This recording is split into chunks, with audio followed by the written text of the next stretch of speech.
Is that your dog or your cat? Or you? You smell so bad.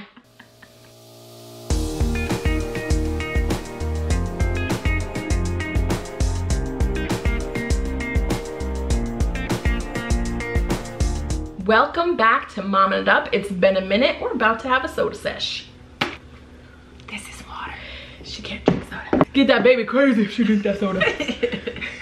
Welcome back, guys. This is my sister, Emily. Emily is a new mom. 2 weeks ago, I have been here in Arizona, just, you know, helping where I can. She called me the day before she had him. I'm having some pains and, you know, I'm losing my mucus plug and this and that, but I don't think I'm in labor. I'm like, girl, you gotta get me on the next I still had a couple weeks, it was fine. She literally thought she was gonna be I had too much work to do. So I was like, we need to get me on the next flight. I'm coming. So the following morning, I flew out. Nice, that's your job. You're giving attitude? Look at this. Look how tiny she is. You're about ready to push a thing out. You're so small. I don't feel small. So we go do our thing, go to lunch, and then she's sitting here breathing through the contractions, but she's not in labor. She says she's not in labor. Show me what you're doing. Bracing yourself? Nope, I'm fine. She's fine. Bracing yourself? Doesn't hurt, does it? Nope, I'm fine. Got a couple more days. Just wait it out. You weren't in labor. You weren't in labor. It was like pre-early you know, labor. Like I still had another couple weeks. Yeah, still. Totally. Yeah. You're in labor, girlfriend. No, I'm not. Yeah, you are. So baby's coming within like the next day or two here. So she's like, we're gonna go to the hospital, just get checked out. I'm like, well, my camera bag like is at the house. Maybe it should be good. No, it'll be fine. I'm like, let's go get the camera bag. So I got the camera bag. We get there and she gets checked in. The nurse who checks her, and as you know, as moms, how that works, has nails this long. And they're not fake, so they're not the acrylic, like thick, kind of smooth around the edges. They are real nails. They're sharp. Sharp. She was digging around in there. I have a tilted uterus, so I'm even harder to check. She has a tilted uterus, so she's like pushing on things, like trying to get in there. She's like, okay, you're out of 3. I'm like, told you. The entire time she's in denial. So the nurse leaves the room and she has this huge contraction where it was the worst. It was the worst I'd had so far. She looks at me and she says, I think I just peed my pants or my water broke. I'm like, so I checked her because we're sisters, and so I didn't check her like with my hands or anything. Like I checked her to see like, is she leaking fluid? What is happening? Like, is it just more mucus plug? What is it? Your water broke, honey. And she's like, no, I don't think so. I think it was just like, I just peed myself. I'm like, okay, shift. And when you shift, if stuff comes out, it's your water. So she shifts, she's like, yep, stuff came out. I'm like, yeah. I, at this point, freaked out. I was more excited for her than I've ever been for any of my births. Emily, your water broke, your water broke. Freaking out. I think we might have some clips. I can insert clips here. Okay, Emily's water just broke. We think. It's just that she doesn't trust me. Are you excited? Yeah. Okay, her water just broke. They're testing to make sure that it actually broke, but it broke. I'm so excited. I don't know how I'm gonna keep myself contained through this whole thing. I'm gonna be too excited. Because have you done anybody's? I've done Janae's. Not Katie's. No, like families. No, I'm gonna be a freaking crying mess. I bawled like a baby. I couldn't even video. She has no pictures or video from her last child's birth because I was crying like a baby instead. So I started documenting a little bit of the experience. At that point, I go outside as I'm like opening the door, and the nurse is like coming in anyways. I'm like, her water broke. So they got the strip, tested it. Yep, for sure it's her water. They admitted her. We did the whole thing. The following morning at 10 a.m. he was born. So 4:30 my water broke, and then 10 a.m. there he was. Yep. The delivery itself was let's just say surprising. The baby kind of exploded her. Is that that sounds really, there was a pop. There was an audible pop, and he just kind of out. He went from this much out to out. In one push. No tearing to explosion. Like we He thought. literally exploded her vagine. So that was fun. But I had the epidural, so I didn't feel it. Exactly. We took a quick break, recess, came back with this little bundle. Okay, so now that you're like in it, but kind of out of that like stage of freak out mode, and your brain's kind of, it won't come back for a while, but if ever, but it's starting to come back a little bit. What advice would you give to new moms, like who are either about to go through it or going through it? That's a good question. If you have support, use it. Use it, use it, use it. Don't feel bad. Don't feel bad at all. And don't stay up to try to entertain them. I don't know. Or not want to miss out on anything. I don't know what you're talking about. It may have taken me till my second week to finally let myself sleep. I was like, go to sleep. Like once I finally let people start helping, it took a huge burden off. I'm so scared for when everybody leaves. I didn't sleep for, I don't know, 4 or 5 days. I didn't, like I slept for like an hour, maybe 2. And then when I finally was like, hey, can you take the baby so I can sleep? It was huge. So whether that actually sleep. Yeah, so whether that means your partner or if you have, you know, your mom or your mother-in-law, and if you have support, use it. If you don't, I'm so sorry. I know it's hard. I know. And you're a strong ass woman. Sorry if I don't know if I can say that, but you're a strong ass woman if you do this without support. But yeah. So that brings up a subject, your partner. Two things, like as a female and as a mom, like most of us want to just, because it's in our nature to take care of and protect and do all that, and so we find it hard to allow their father to do it if he's in the picture. How did you get yourself to a point where you were letting him do things? I need to let him learn how to do this too. For me, that was a huge thing. I like looking into the future. I'm like, okay, if I'm the only one that can console him, if I'm the only one that can make him feel better, that's going to be very difficult for everyone when I can't be the one that's there. So for me, it was just, I want them to have enough time together so that I'm not the only source of comfort for him. And it's really hard, especially for control freaks. What are you talking? Like seriously? Throw me under the bus. Like I want to be the one to do it all because I know that I can, and you didn't do it right. And faster and easier, and yep. So that's very difficult because they may not do it exactly the way that you would, or they may not do it as effectively as you could. And so that's been very difficult for me. But again, at the same time, in the long run, that's going to matter, is having there be more than one person that can console your baby, or that you are not the only one that can take care of them. That's very, very important. I think that's so good to learn in the very beginning, if possible. It took me until my 3rd baby to get to that point. And I had already, like, Your husband's awesome. I had broken down at that point. And so, but now he's awesome now because I'm allowed, like, I have been here helping you.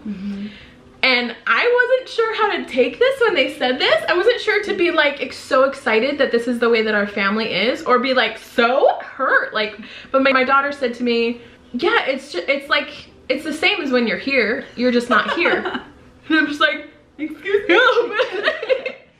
Like, you're supposed to be devastated, but I'm not there. You're just staying, right? You're gonna stay here then. Right, that's what it says. It's fine, I'll just stay at the NEM. Yeah, but like to me, I love that. But at first I was like, hey, but I really did have like an overwhelming like sense of pride because our family is so seamless. Yeah.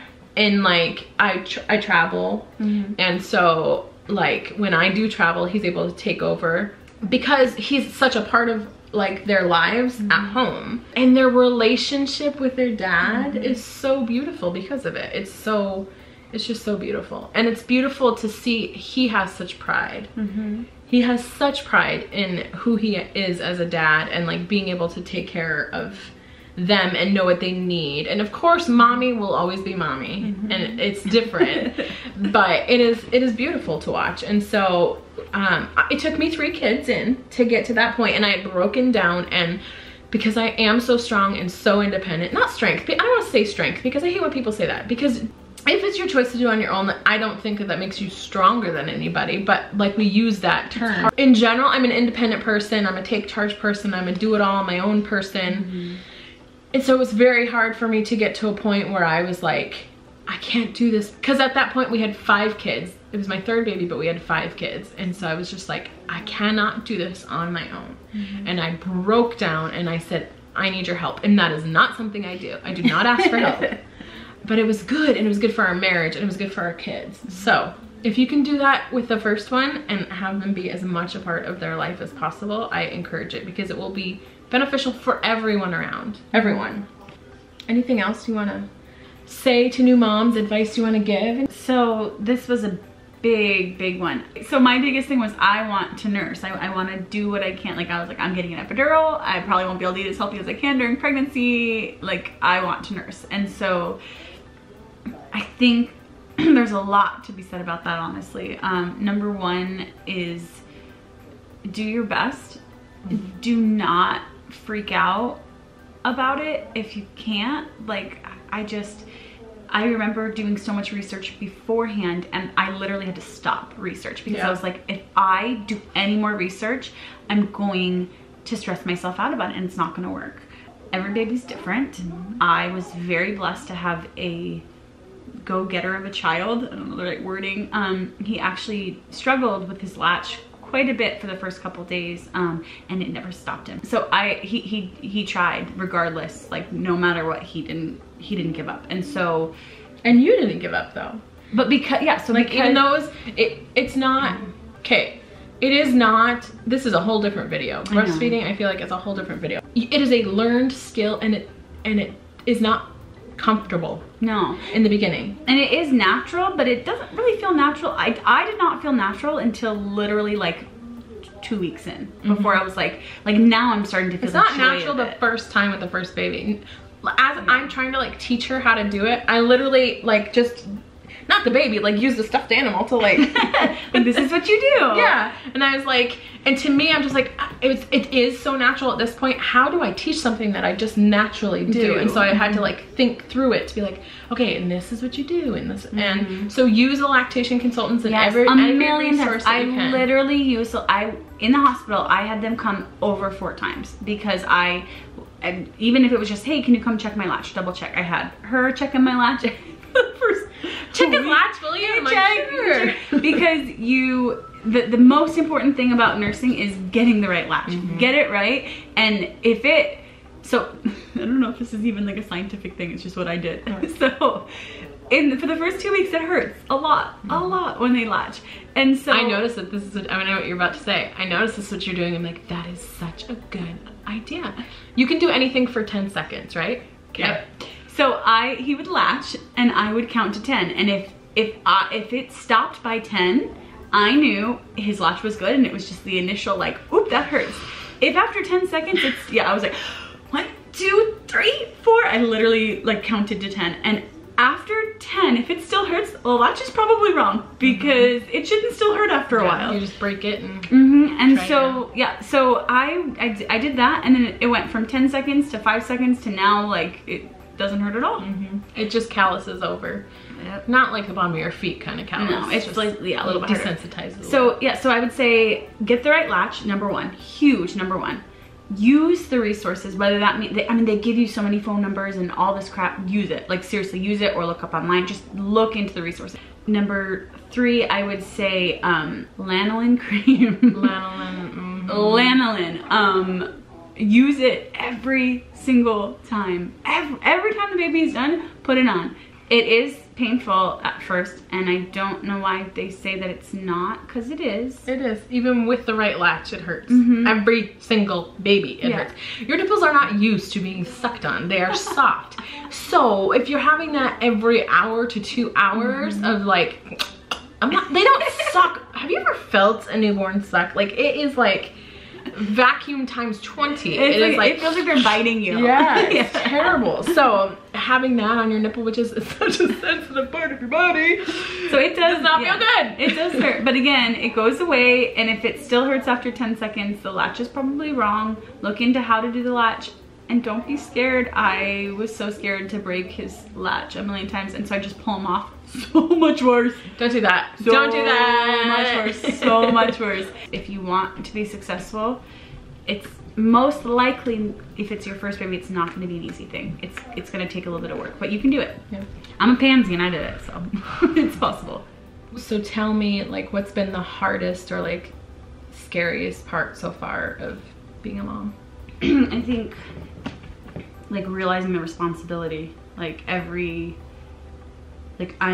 responsible for his existence right now because he's so little and so vulnerable. So every time he cries, like my heart hurts, or every time he has a tummy bubble, I think like, well, what could I have done differently to like help him not feel that pain, basically. Right. Like, it kills me to have him hurt. Like, it makes me cry. What surprised you the most out of all of this? It sounds so generic, but like, I can't get over how much I actually love him. Like, you always hear like, I never knew I could love a human being or I love anything so much until I had my baby, but it's legit. Like, yeah. You literally have no idea. I love my nieces and nephews. I love them so much. And I've gotten to see like her youngest born, and I spent 3 weeks with one of my other ones. Like, I love them. I think I love my nieces and nephews way more than a lot of other people do. And we're very close. And it's just not the same thing because you like, it's yours. Like, it's your baby and your growth. Like, I grew him. I'm not sure. Like, I feel like there's two sides to that. Like, my first, I felt like there's something wrong with me because I didn't feel that. Like, I loved her, but like I didn't. Because some people don't have that instinct. Yeah, I didn't feel that. Like, I'm like, this is a stranger. It's like just a strange being, and even after every birth, I feel like it's just a stranger in my house. But I know that it will develop into something different. But I felt like I was doing something wrong because I didn't have that intense connection right away.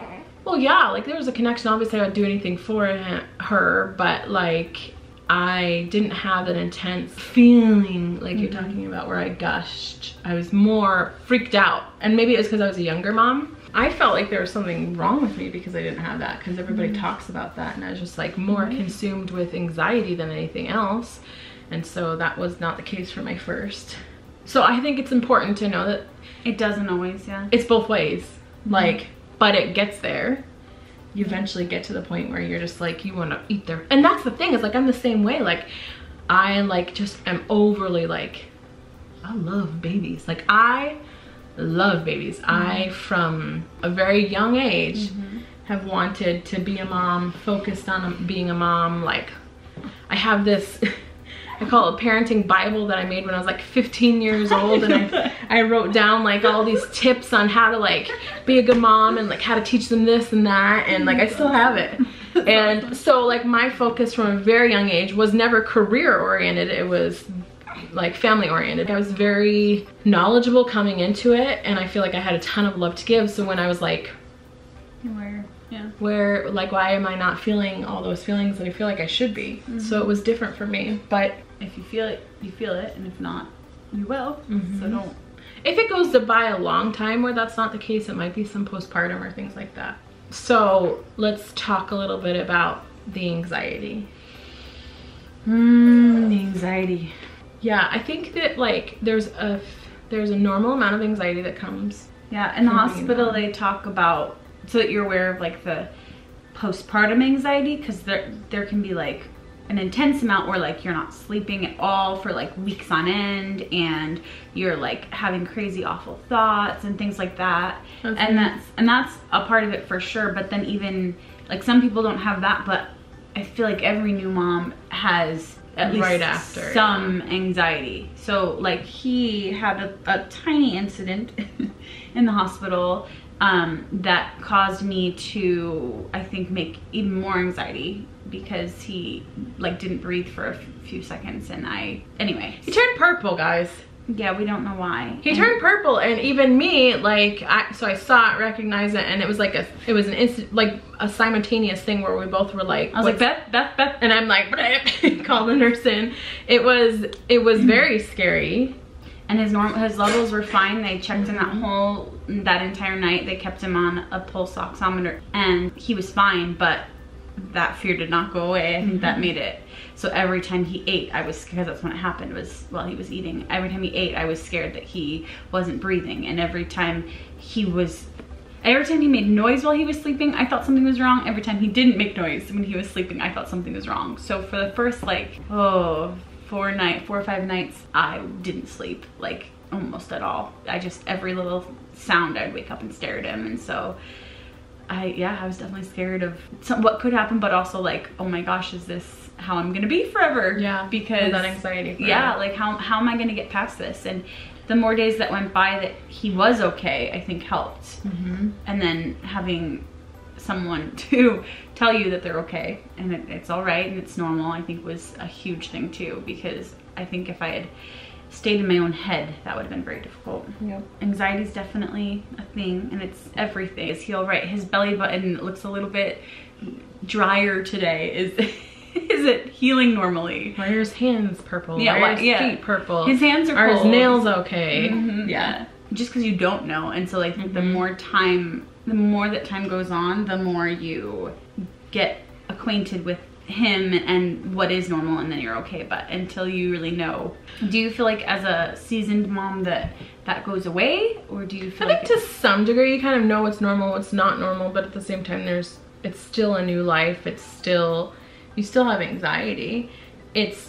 There's less questions because you have that knowledge already or that experience, but there's the anxiety I don't think goes away just because you love this thing so much. I still worry about my kids, you know, like when they're sleeping, I go and check in on them, and like I think about, like, as they're older now, I think about how the world is going to affect them, their feelings, how they're going to turn out to be as an adult. So each new chapter brings its own set of anxiety. But every baby I do have anxiety with too, because you never know. The first from when I find out I'm pregnant into the 6 months afterwards, when they're out of the SIDS stage, I'm in nervous wreck the entire time. Just wondering. So yeah, it's just part of being a new mom. Yeah. I think there is something to be said too about education. I researched and I researched and I researched. I had 3 different apps that I looked at every day and looked at all the different things, and any question I ever had, I would look up and make sure that it was like a reputable source and all this stuff. And just to make sure. I just get my advice from the Onion. No. Like, education helps for sure, but even with all the education in the world, you can be full to the brim of stuff from the internet and from research, and you still have anxiety. Or even sometimes you think like, almost like a hypochondriac would get like, oh, he has this, I didn't know that existed, but now I know, and this is like a symptom of that. And yep. It can be a good and bad thing. Yes, it's good to know and be aware, especially preventative things you can do, but at the same time, it's not gonna help that anxiety. If anything, it may make it worse. Just be aware of that as well. Say hello to our friends. It's my turtle. Say, what up, fam? This is what I've been doing for the past few weeks. I put on some baby weight. Yes, it's possible, if you don't pop it out yourself, to still put on baby weight. So when I get home, I'm doing my diet. We're gonna say goodbye, because we could talk forever about this, but I want to touch base with you and do a soda session with a new mom, seeing maybe like you can offer some advice since you just went through it. So I've been putting out some like very just like short videos. I thought this one would be a little bit longer form. That's what my soda sessions are. So hopefully you're not too bored. If you've made it to the end of the video, you win a prize. Let me know by giving me a thumbs up, because I am interested to see who makes it to the end of the video. You're my favorite. You heard it here, folks. We will check back in a couple of weeks with this one when he's at my house. Okay, thanks for joining us, guys. We will see you next time. And until then, keep momming it up. Love you guys.